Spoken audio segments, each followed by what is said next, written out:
Hey guys, JH. Welcome to practice tee. And we've got rain all around us, guys, so I might have to make a hasty exit. Okay, just something that will help you get the feel of channel lock and that leg structure. When I'm really hitting it super, I feel this. Yeah. Like I'm hitting away from myself. We talked about that forward buttressing, but I can't emphasize it too strongly, guys, how important that is. And how, if you really do commit yourself and concentrate on that, how stable your leg structure will be when you hit the golf ball, and how the 5 o'clock nose will stay in place a lot easier. And really, when you're back here, guys, it's very easy to fire that trail hand. What do I feel like? I feel like a baseball player, a batter, but with the trail foot down. That's what I feel like. I feel like a baseball batter with the trail foot down. Baseball batters get up on that trail foot. They push back into the trail leg. They push back into that, but they drive off that. Not to say you can't do that. I just find that if I keep my heel down, it keeps my hips closed more. So there's a bit of Joe DiMaggio and Babe Ruth in channel lock. And a guy that played the tour in Hogan's day, who was a very good player and was an outstanding Major League Baseball player, a guy called Sam Bird. And it's reported and rumoured and that he gave Hogan a lot of really valuable information about the side angulation or planing of a hit.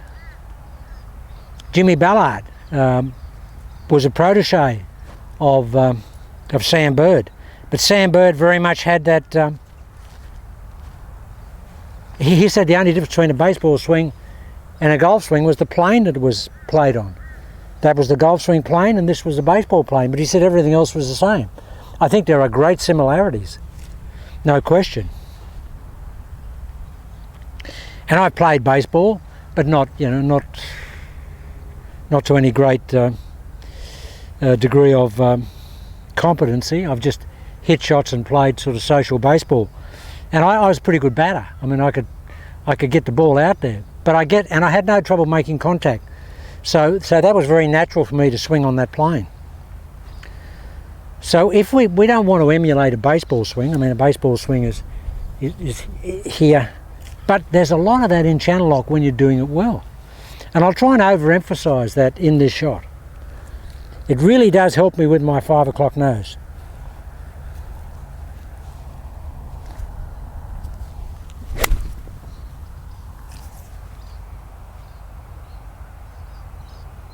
Wow.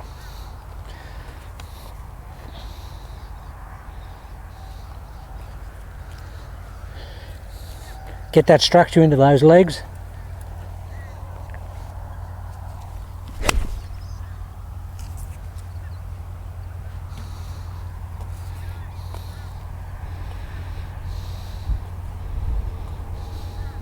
Okay, Jace, just stay back.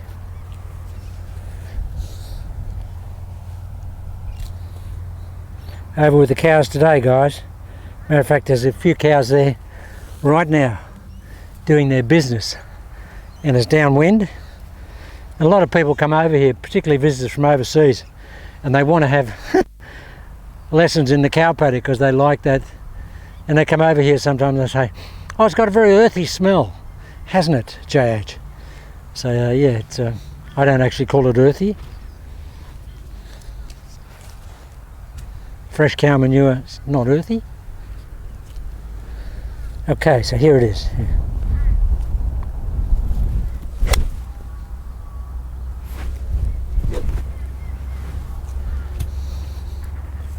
Okay, the plane's different, but it doesn't hurt to feel that plane.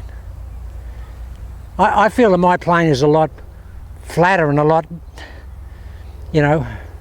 less upright than a normal golf swing.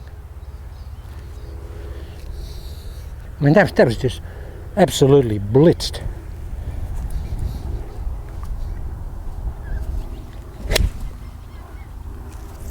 See how I'm sitting back, guys, hitting away from myself?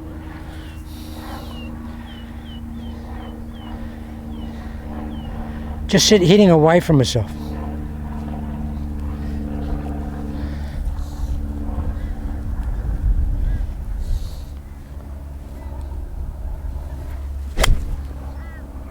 Wow.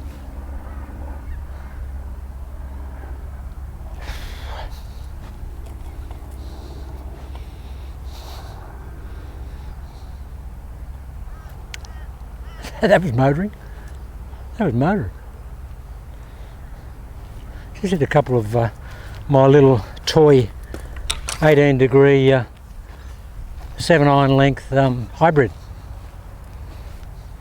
Perfect into the wind. 7-iron length, guys. Watch this. Hit away from myself.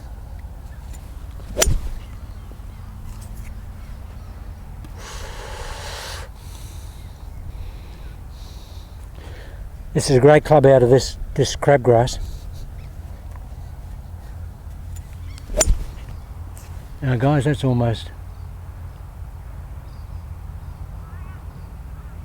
what's supposed to be 3-iron distance, and that's every bit of 3-iron distance, but it's only 7-iron length. 18 degrees, like a 3-iron. But I'm trying to hit away from myself.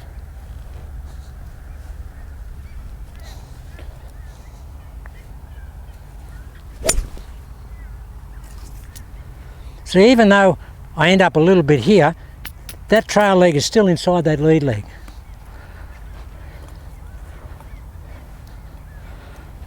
I don't do it all the time, but it's my intention to do it all the time. Hit away, come on Jade. Babe Ruth.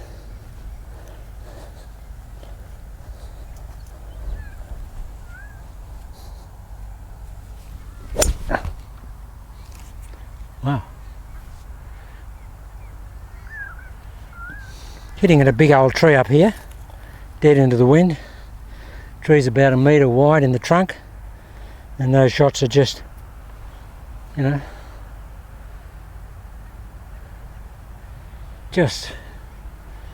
a couple of feet either side of the trunk.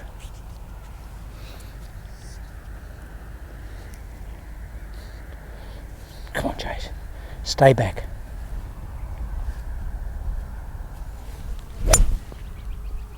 That'll hit the trunk. That'll hit it dead centre. Yep. There you go. There you go. And guys, am I turning that club down? Only like that. Only like that. I'll hit one this way.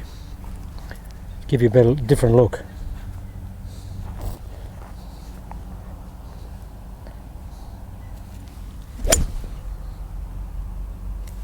See how that leg's inside? I hit a couple this way over the camera so you can have a look at that leg. Now, and I think it was Lockie Lewis, and I mentioned it in the pitching video I did, but he asked, how do you get that trail leg inside the lead leg if you've got an open foot line? It's not easy, Lockie. I'll show you. As my little grandson can say, I'll show you. Okay, I'm open here, Lockie. Look, here.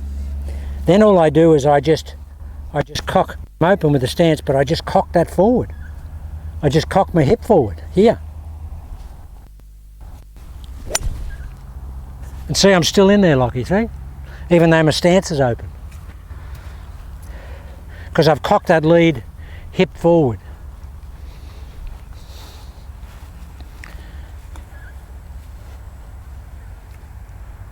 It's a great little club, guys. 37.5 inches long. Crazy stuff. And out of here, I mean, this grass is just brutal. This is Australian crabgrass, and it's just brutal. Now that's sitting way down. and I'll just blow this out. And I'll blow it out from an open stance, guys. Look, here.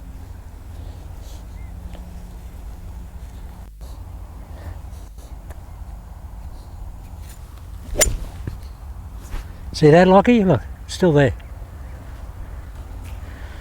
Because what you've got to do in any stance configuration with channel lock, guys, is you've just got to keep everything shut down when you hit the ball. Just got to do that.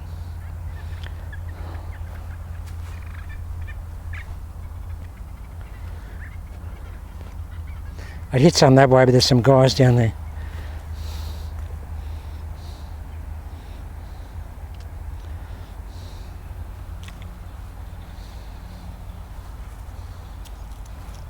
A couple of drivers and really do the hangback. The hangback Harry. I love this this 41-inch driver, guys. Whew, do I like it? Do I like it? Whew, the weather's just like Count Yogi. The rain's all around me, but it won't come on me.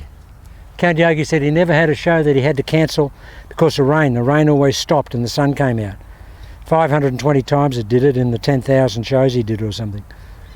He said it was amazing. 100%. That's what Count Yogi says. Watch this, guys. Well,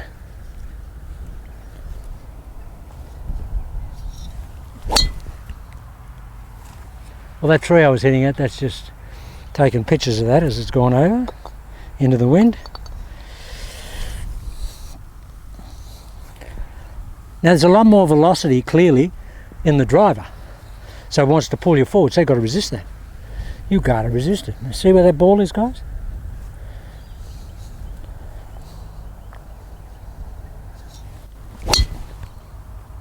It's just gone straight over the tree again. Take pictures. Whew. Guys, nothing feels different when I pick up a club. Nothing feels different because the structure is the same. And particularly now that I'm gripping down my irons to a short length, everything just feels the same. I don't have to worry. I haven't got 13 different swings anymore, as Greg Norman said, for his whole career he had 13 different swings. He's got one length golf clubs now, guys. Greg Norman. And he thinks it's the greatest breakthrough in the history of club technology. Now that's coming from one of the greatest players we've ever had. One of the greatest ball strikers and one of the greatest traditionalists. He played with the most traditional golf clubs. I know, I had a set of his clubs. And I knew how good Greg was after I tried to hit them. They were just brutal. They were so weak in the lofts. Shafts were so stiff, X300s, and they were so, I think the 5-iron, like today's 5-irons are like 23, 24 degrees.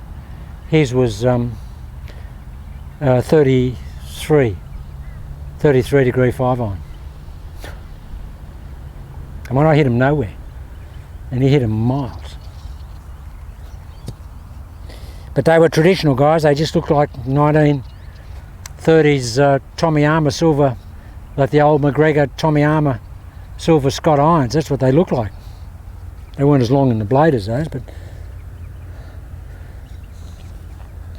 they were cobras. They were so soft in the forgings, guys. These were prototype set that were made for Greg, one iron to pitching wedge, and they were so soft in the forgings. And the reason I ended up with them was that they were too soft in the forgings, and when Norman hit them, if he had a practice session, he used to have to put all the lofts back on after the practice session because they were so soft they would just bend the lofts off.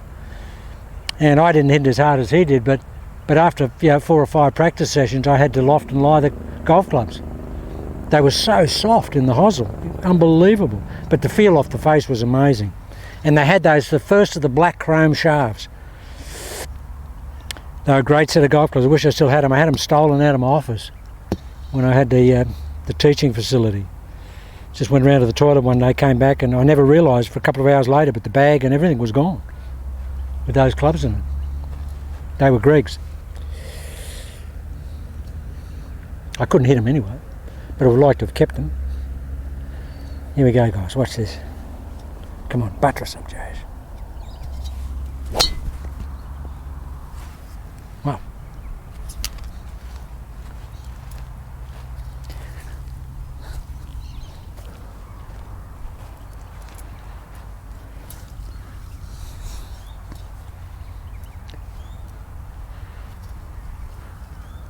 Buttress up. Come on. Nice shot. Hit it as hard as you can, Jays, but hit it hard and smooth. That's as good as I can hit it. Whew, that's a satellite shot. Because that satellite's just taking pictures of that tree as it's gone over. That tree's about 70 feet high. Not far away, it's only about 160 metres. And a bit into the wind.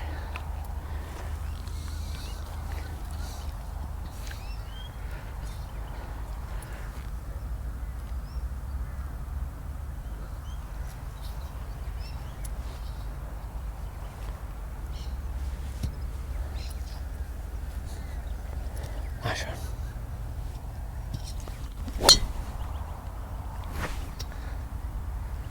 Just got a little bit of rotation there.